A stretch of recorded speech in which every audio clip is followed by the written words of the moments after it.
Bryan Colangelo has 5 burner Twitter accounts, allegedly, and is trolling beat writers, bloggers, and fans. How about that? What does Bryan's father have to say about it? Yaron Weitzman spoke to Jerry Colangelo this morning, and he joins us now here on the Boardwalk on the Hotline. Welcome back. Busy time. I forgot. We all forgot. You know, it takes a special kind of story to swipe under the rug a NBA player dating a Kardashian. Not only that, LeBron James' name hasn't been mentioned virtually all day. They're playing for the fourth time against the Warriors. Warriors players are commenting on this, including Kevin Durant, who kind of got into his own burner problem not so long ago. But you spoke to Jerry Colangelo, Bryan's father, this morning. Now, I know may have been brief, but what did you learn from him? It was brief. Pretty much he didn't have much to say. I was a little surprised. One, he said, it was early in the morning, he said him and Bryan had only spoken like once since the story came out, which, I don't know. I guess I don't want to pretend I know their relation. I mean, they're obviously close, but maybe just some fathers and sons don't talk frequently. The other part, I was a little surprised that he didn't come out and say this was definitely not Bryan. I mean, that's because Jerry's a smart person. I guess I'm going to read his quotes, but his quotes were basically that I have to wait for more information to come out. It'd be inappropriate for me to say anything without hearing more. And Jerry's been around the NBA and this gig and this world for a long time, so it's not surprising that he would be careful with his words. But I was a little surprised that he didn't come to, the defense or the ultimate defense of his son. I guess I was a little surprised. Now, the one thing he said is, I'm anxious to get down to the facts. Now, a lot of people, if you're really breaking it down, anxious and eager, people say, I'm anxious to do this. Well, anxious a lot of time is not a positive connotation. That's a negative connotation. When you're saying I'm anxious, it means you're nervous. But he might just be saying I'm anxious to get down to the facts, meaning there's a possibility that he thinks his son could be in some trouble here. I guess, the way it's funny, you took it like that, it's interesting. I didn't get the way I took it was him kind of saying that there's a, if I'm interpreting, there's a sliver of chance. I'm saying if I'm being the grammar police, the guy that I actually hate, but if I'm being the grammar police and I read the word anxious is a negative connotation, not to everybody mentally, but if you're being a grammar police guy, anxious is negative, right? Yeah, I don't know if I try not to apply grammar police to guys you speak to at 7:30 in the morning, you know what I mean? Because he's also on the West Coast. But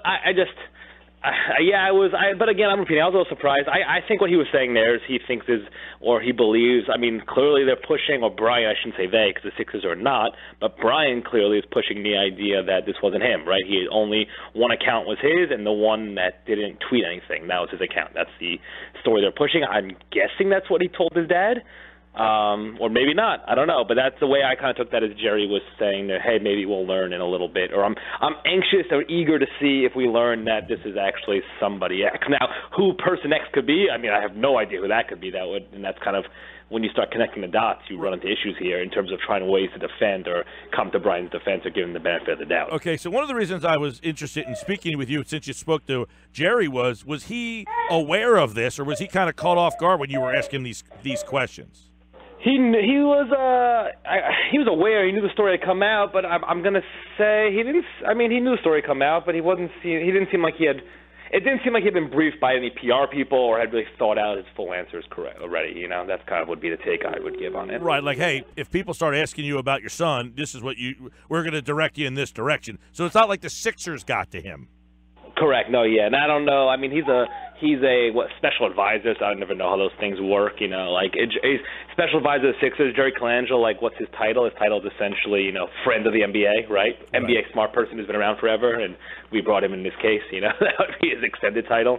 So I don't know how that works in terms of, if he reports to the Sixers, I would imagine not. I'm not even sure that he has any connection. I think he had to give that up, actually, or maybe it was once he gave up the USA basketball or something. But I don't know what his ties to the Sixers are at this point. But so he basically says, look, I'm eager or I'm anxious to find out what's going on as well. Did he have a sound of I am concerned about my son here, or I don't think it's much. I'm anxious to find out what ends up happening, but I don't think there's much here.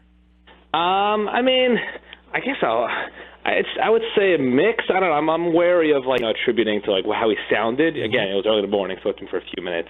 It wasn't like I was sitting down across from him for a half hour.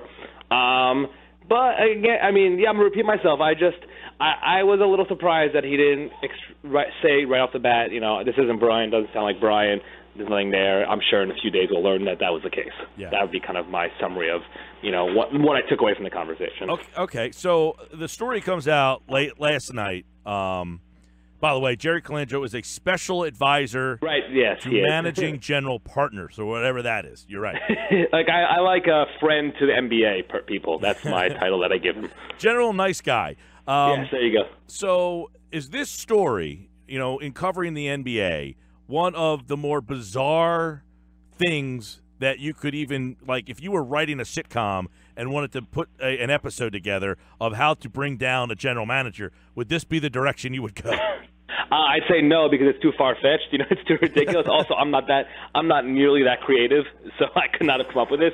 So the answer to your first question, I mean, yeah, this is crazy, right? It's just, you talk to people today, like agents or other scouts or execs or whatever. It's people are just semi-laughing, semi-in-shock, semi-thrown off, and not concerned, but just people, Bryan Colangelo, somebody, and again, I know you threw it in. I guess we'll keep the allegedly going there, right? But sure. But Bryan Colangelo is somebody who's been around the NBA for a while. He grew up in this world. I think people thought they know him. People think they know him, and they do, and just, I don't know. No, Twitter's a weird thing, man. Social media is weird. It brings out weird sides of people and does weird things to people. Absolutely. Yaron, I want to ask you this now. Now, going back to the Jerry Colangelo, was he, like, trying to rush you off, or was it kind of like, that's all I know, that's all I have, I can't offer anything more, I'm sorry, or what? Like, were you trying to get more, and he was like... Yeah, I would say both, right? I think he was starting to get a little frustrated as I was kind of repeating questions there, as anyone who's made this kind of, any reporter who's made this kind of calls kind of recognizes when the conversations turn from cordial, and he wasn't uncordial at all. He's completely nice, respectful, all that. But it was very clear, and it was very clear that he was done talking. You have a prior relationship with him? We've talked for stories before. I wouldn't say I'm close with him at all. Right. So I mean, it's not like you just did you like cold call him? Hey, Jerry, I'd never spoken to you before, or was he like aware? You know what I'm saying? I mean, I've spoken to him before. I'm not going to pretend. I mean, Jerry Colangelo's been around a long time. Sure. I think if when I tell him he is, maybe he remembers.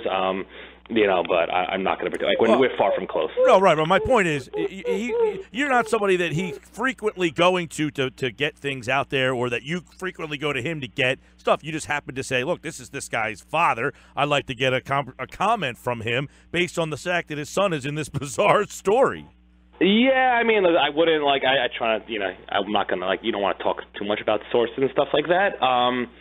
But yeah, I would just say that we're not close. Okay.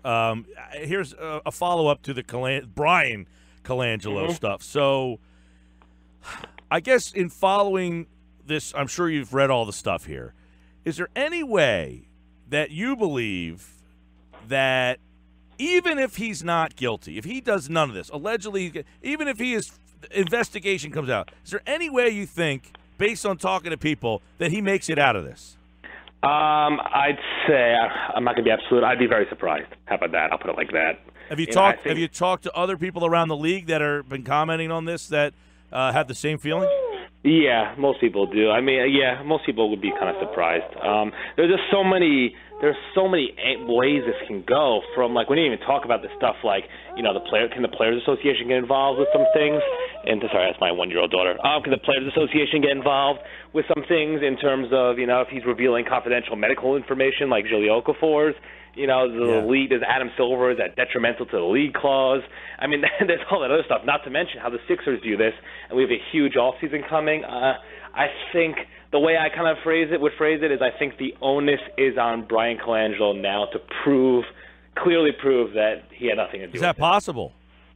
Yeah, that's the problem, right? How do you prove? Someone made a joke to me. It's like saying, how do I prove a leprechaun doesn't exist? I can't. It doesn't. You can't prove it doesn't exist, even though we know it doesn't exist. So that could be the right.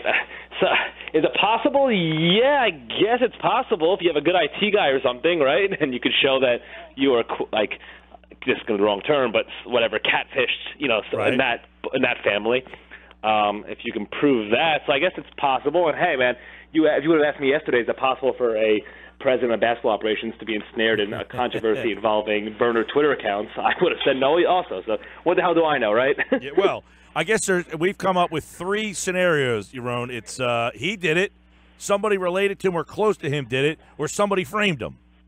Yeah, that's kind of it, right? I mean, and the framing, hey man, like, you know, I know, like, there are plenty of crazy fans out there who know how to do things, and I'm not smart enough on internet and social media, but maybe that's the kind of thing somebody could do. I have no idea. Do you read their statement, the Sixers, and say they're not happy?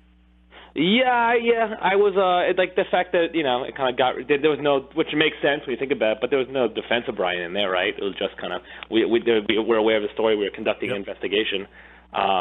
That's kind of telling. That wasn't a from Bryan Colangelo. There wasn't a quote from Bryan Colangelo saying, you know, sometimes you'll see team statements will come out with something like, even if it's involving the person, but the subject of the investigation will have given a quote, maybe, I deny all this, but I'm looking forward to participating in the investigation or whatever, something along those lines.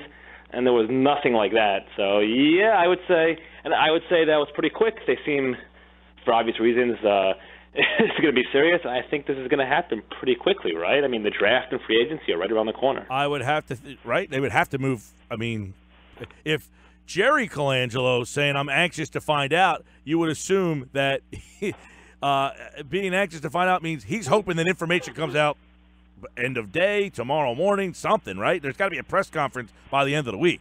And, I mean, I guess, though, it takes a while. Dude, honestly, I'm going to answer – I don't know, man. This is such foreign territory, like the IT stuff, and like I don't know how that works. Is that something you can do in a couple of days? I have literally no idea. You know? Right. I'm with you there. Yaron Weitzman writes for Bleacher Report. Of course, check out his story on Ben Simmons that we talked to him about a couple of weeks ago. And by the way, Ben Simmons looks like he's got his own bizarre story going on. But Yaron, we appreciate a couple minutes. Thanks, pal. My pleasure. Anytime.